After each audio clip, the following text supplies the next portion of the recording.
हुन्छ पनि भएको पनि छ भारत र अमेरिकाको कुरा गर्ने भए होइन भनेको मतलब अब भारत र अमेरिकनको अर्थतन्त्र मजबुत रहेछ ग्रोइङ अर्थतन्त्र रहेछ आत्मनिर्भरको देश रहेछ भन्ने बुझ्नुपर्छ उनीहरूको जुन म्युचुअल फन्डले जुन पर्सेन्टेज छ त्यो हिसाबले नेपालमा पनि नहुने भन्ने चाहिँ होइन नेपालमा पनि इतिहासलाई हेर्ने भए 10,000 रुपियाँ महिनै पछि कमाएर सेयर इन्भेस्ट गर्छु कोही मान्छेले भन्यो भने उसको सम्पत्ति 25 वर्षमा 6.5 करोड चाहिँ नेपालमा पनि हुन्छ होइन अब यही पैसा चाहिँ भारतको र युएसमा हेरसाह गर्ने भए 10 करोडभन्दा माथि नै हुन्थ्यो भारतमा र उमा तर मैले चाहिँ 25-30 वर्षको हिसाब राख्दै भारत होइन त्यो कुरा अब भारतमा त धेरैवटा म्युचुअल फन्ड धेरैवटा एसआइपी भन्ने हुन्छ सिस्टमेटिक इन्भेस्टमेन्ट प्लान उसले नै डाइरेक्ट भन्छ तपाईँलाई 15 वर्ष राख्ने 15,000 रुपियाँ प्रत्येक महिना 15,000 रुपियाँ राख्ने भए 15 वर्षपछि 1 करोड दिन्छु भन्ने चाहिँ भारतमा हुन्छ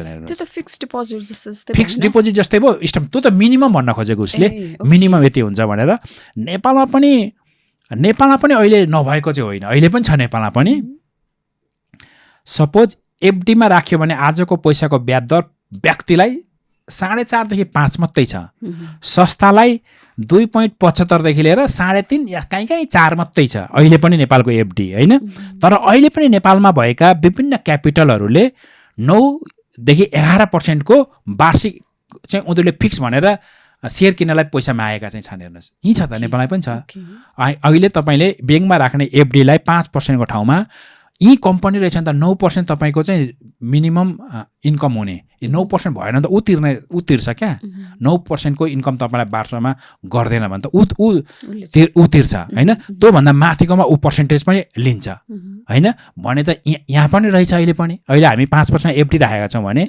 9% को रहेछ अब हिजो अस्ति पनि मैले नेपाली सेनालाई पनि भेटेको थिएँ नेपाली सेनालेसँग ठ्याक्क हिसाबमा म यति नै भन्न जान्दिनँ तर मलाई थाहा चाहिँ छ अब तपाईँलाई नखुलाउनु पर्ने अर्काको सम्पत्ति भएर नखुलाउनु भन्न खोजेको लगभग त्यो देखिने कम सम्पत्ति हो 100 अर्ब रुपियाँ पैसा चाहिँ नेपाली सेनासँग छ अहिले 100 अर्ब रुपियाँ त्यो 100 अर्बलाई हिजो अस्तिसम्म 10% ब्याज खान्थ्यो भनेपछि 100 अर्ब भनेको 10 अर्ब रुपियाँ पैसा चाहिँ वर्षमा नेपाली सेनाले ब्याज मार्फत कमाएर परोपकार काम गर्थ्यो आफ्नो सैनिकहरूलाई आज त्यो पैसा 10 अर्बको पैसा 4 अर्ब पनि कमाउन सकेन ब्याङ्कमा राख्दा त 4 अर्ब छैन अब यही पैसालाई चाहिँ यदि सरकारले बन्डको रूपमा विकासको रूपमा गर्ने भए सेनालाई 8-9% भनेको 8-9 अर्ब रुपियाँ दिएर विकासमा पूर्वाधारमा पनि काम लगाउन सक्थ्यो क्या होइन अहिले जस्तै हामीले सुरुङ मार्ग हेऱ्यौँ हामीले यो फास्ट ट्र्याक हेऱ्यौँ यस्तै ठाउँको होइन पूर्वाधार निर्माण इन्फ्रास्ट्रक्चर निर्माणमा लगाउन सक्थ्यो यदि त्यो 100 अर्ब ठाउँमा 50 अर्ब लगानी गर्न पनि सक्थ्यो अब यदि सरकार वा नेपाली सेनालाई अधिकार दिने भए 8-10 अर्ब रुपियाँ भनेको 10% त हो 10% रुपियाँ चाहिँ सेयरमा पनि हालिदिन सक्थ्यो कि सेयरमा हाल्दा यही क्यापिटललाई दिने भए 9% को छुँदैछ होइन 9% को ग्रोथ त छ नि त यो 4% को पैसा हामीहरू जस्तो सिम्पल मान्छेले पनि 12% को ग्रोथ चाहिँ बनाउन सक्छौँ क्या हामीले पनि बजारमा होइन अब रह्यो 12% सबै सम्पत्ति कमिन्छ त यही कुरा हाम्रो इन्टरभ्यू वा यो हाम्रो पोडकास्ट हेरेर कोही मान्छेले नकमाउन सक्छ होइन नकमाउन सक्छ फेरि 12% कहीँ डुब्न पनि सक्छ नि त होइन त्यसकारण बजारको ट्रेन्ड फरक हुन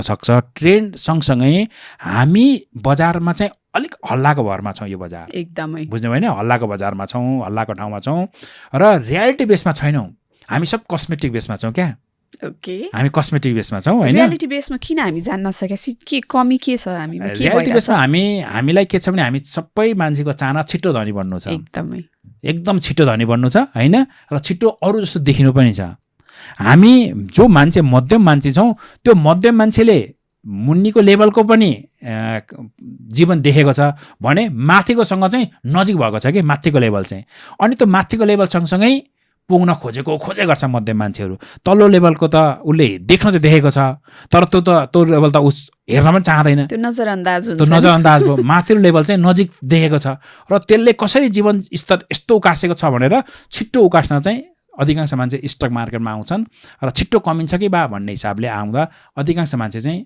फसिरहेको डुबिरहेको चाहिँ म चाहिँ देखेको छु 10,000बाट सुरु गर्दाखेरि घाटा छैन भन्न चाहे 10,000बाट एसआइपी सिस्टमेटिक इन्भेस्टमेन्ट प्लान छ नेपालमा पनि होइन अब एफडी भन्दा माथिको छ। अर्को पनि छ नेपालमा अलिकति पढेर अलिकति बुझेर फ्याक्ट बेसिसका अनि इल्ड भन्ने हुन्छ हाम्रो इल्ड भनेको डिभिडेन्ड इल्डलाई हेरेर चाहिँ बजारमा रहने भए अहिले पनि धेरैवटा कम्पनी सेयर किन्न चाहिँ सक्छ त मान्छेले। आजको आजै बेच्छु नसोचेर म कालान्तरमा पेन्सन प्लान बनाउँछु, मेरो फ्युचर प्लान बनाउँछु, म यहाँबाट जग्गा जमिन घर जोड्छु भन्ने ठाउँ हो भने रेगुलर कमाइरहेको मान्छेलाई चाहिँ एकदमै बेनिफिट पनि छ स्टक मार्केटमा। त्यो एउटा टर्म ठ्याक्कै हजुरको मुखबाटै निस्किहाल्यो होइन, त्यो हामीलाई निकाल्नु पनि थियो। धैर्यता भन्ने कुरा एकदमै चाहिन्छ अरे सेयरमा हो। धैर्यताको त डिसिप्लिन त धेरै सबभन्दा चाहिने चिज नै चाहिने त्यही मात्रै हो। चाहिने त्यही होइन, त्यो मात्रै चाहिने, एउटा डिसिप्लिन चाहियो होइन, अनि प्यासन त चाहियो। कहिलेसम्म धैर्य गर्ने त? अहिले हजुरले उदाहरण दिनुभयो नि त इन्डिया युएसको कुरा, 25 वर्षमा यति होइन, अब नेपालमा यस्तो 25 वर्षसम्म कुर्दाखेरि त एक जुग गएन मान्छेको। 25 वर्ष कुर्ने भनेको एक जुगै त जान्छ जस्तो मलाई चाहिँ लाग्दैन होइन। म लगभग धैर्य गर्ने मान्छेलाई कति गाह्रो, हामी 5 मिनट कुर्न हामीलाई छटपटी हुन्छ। हो त्यो बजारले धैर्य नकुर्दाखेरि चाहिँ दुःख दिन्छ नि त, फेरि भन्न खोजेको दुःख दिन्छ। छिटो पनि कमाउने त मेलो छन् होइन, छिटो कमाउने मेलोमा दुःख पनि दिन्छ। हेर्नुहोस् अहिले पनि धेरै मान्छेलाई दुःख दिइरहेछ होइन। कोही छिटो अरबपति खरबपति बन्छु भन्ने मान्छेलाई हेर्नुहोस् आजभोलि समातिरहेको पनि छन् होइन। सपनाको पछि लाग्दा गाह्रो पनि छ होइन। रियालिटी बेसमै जानु चाहिँ बेटर हो मार्केटमा। त्यसो भएदेखि एउटा टर्म एकदमै बजारमा युज हुने टर्म डिमान्ड र सप्लाई। नेपालको बजार चाहिँ डिमान्ड सप्लाईमा चल्छ भन्ने ठुलो आरोप, यो आरोप हो। अब डिमान्ड एन्ड सप्लाईमा चल्नु पनि पर्ने चाहिँ गोल्डहरू हो, गोल्डहरू आइलहरूलाई चाहिँ हो। तर नेपालको स्टक मार्केटमा डिमान्ड एन्ड सप्लाईको जुन फर्मुला छ त्यो फर्मुला चाहिँ नम्बर अफ सेयरबाट गएको छ क्या, बुझ्नु भएन? डिमान्ड एन्ड सप्लाई म बुझाउँछु, मानिसहरूले बुझ्ने गरी भन्छु। कसैसँग अब पाहाडको मान्छेले रोपनी भन्ने बुझ्छन् भने मधेसको मान्छेले त्यही ठाउँलाई बिघा भनेर बुझ्छन्। अधिकांश मान्छे जनसङ्ख्याको हिसाबले बिघामा धेर बस्नेछन्, कहीँ रोपनीमा बस्नेछन् होइन। 13 रोपनीको 1 बिघा हुन्छ भने सम्झिनु पर्यो। ओके, यति मात्रै सम्झिनु पर्यो तपाईँहरूले। 13 रोपनीको 1 बिघा हुन्छ। कसैसँग 10 बिघा जमिन रहेछ तर खेत बाँझो, अर्थात् खेतमा चाहिँ उब्जनी हुँदैन होइन, र कसैसँग चाहिँ 100 बिघा रहेछ, खेत चाहिँ उब्जनी हुने भने डिमान्ड चाहिँ त्यो 100 बिघाको उब्जनीपट्टि आउनुपर्ने हो। तर स्टक मार्केटमा चाहिँ नम्बर अफ सेयर गनिने हुनाले यो 10 बिघा भएको अनि उब्जनी पनि नभएकोतिर चाहिँ भाउ सट्टापट्टा गरेर सर्कुलर ट्रेड गरेर होइन, कर्निङ गरेर यो 10 बिघातिर चाहिँ भाव आउने बनाउन सकिन्छ। जमिनमा भए चाहिँ त्यो 100 बिघाकै भाव आउँछ, किनभने उब्जनी खेती हो भनेर मान्छे त्यतातिर आउँछन्, यो 10 बिघामा आउँदैनन्। तर स्टक मार्केटमा चाहिँ त्यो 100 बिघामा आउँदैन। नम्बर अफ सेयर भएपछि त्यो चाहिँ हाई क्याप भयो भनेर लो क्यापतिर आउने बनाउन सकिन्छ। मान्छेले मूल्य हेर्ने हुनाले, प्राइस हेर्ने हुनाले यो 5-7 वर्षको ट्रेन्ड डिमान्ड एन्ड सप्लाई र मूल्य हेर्नेतिर मात्रै गयो भनेपछि त्यसले दिने प्रोडक्टिभिटीतिर हामी गएनौँ के? प्रोडक्टिभिटी दिँदै गए त अझै बढी हुँदै जान्थ्यो भन्ने लङ टर्ममा हामी गएनौँ। हामीलाई चाहिँ छिटो हो त्यसमा गयौँ हामी। कसरी बुझाउने त आम मान्छेलाई? धैर्य गर्नुहोस् है भन्ने हो? आम मान्छे धैर्य गरेर भन्दा पनि उहाँहरूले बुझ्नुपर्छ उहाँहरूले होइन। पैसा लगानी गर्दैछु भने त अलिकति त जाँचबुझ गर्नै पर्छ। अधिकांश मान्छेलाई प्राइस हेर्ने हुनाले अघि भने कस्मेटिक नै हेर्ने हुनाले सामाजिक सञ्जालमा कस्मेटिक भरिदिएका छन् होइन, र विभिन्न इन्फ्लुएन्सरहरू त्यत्तिकै आएका हुन्छन् होइन। अनि उनीहरूले तलमाथि गर्ने हुनाले यो 10 बिघा जमिन जहाँ उब्जनी हुँदैन त्यसको चाहिँ भाउ बढेको चाहिँ देख्न सकिन्छ। अब स्टक मार्केटमा पहिला मैले यो बोलिरहेको थिएँ, अहिले मैले यो बोलिनँ किनभने उहाँहरू पनि मेरा साथी नै हुन्छ। अब तपाईँको त्यस्ता कम्पनीको भाउ आएन भन्दा हाम्रो आउँदा के फरक पर्यो र भन्ने हो। यसको भाउ आएकै राम्रो, यो भाउ 200 को थियो भने 1000 पुगेको राम्रो। तर त्यो 100 बिघा जसमा उब्जनी हुन्छ त्यसको भाउ चाहिँ यसको भन्दा डबल हुनुपर्छ भन्ने मेरो मान्यता अहिले आएर, बुझ्नु भएन होइन। त्यस्ता कम्पनी भन्दा ती राम्रा कम्पनीको भाउ माथि आएको भए बेटर हुन्थ्यो। तर त्यस्तो अहिलेको बजार छैन।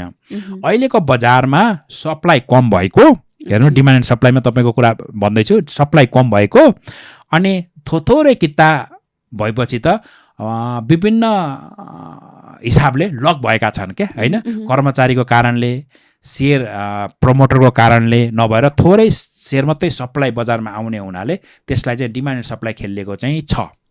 अब यसलाई सरकारले अलिकति अध्ययन गर्नै पर्छ होइन।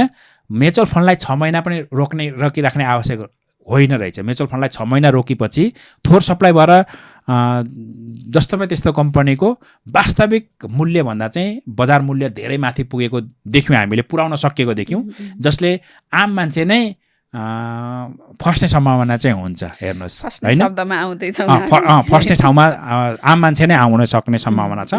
लकिङ पिरियडले पनि लामो अवधि 3 वर्ष नभएर सञ्चालकहरूलाई 3 वर्ष रोक्ने, अरू सप्लाई चाहिँ छिट्टै खोलिदियो भने पनि यी कुराहरूले चाहिँ काम गर्थ्यो, एउटा काम गर्न सक्थ्यो। दोस्रो कुरो सरकार कमजोर पनि छ।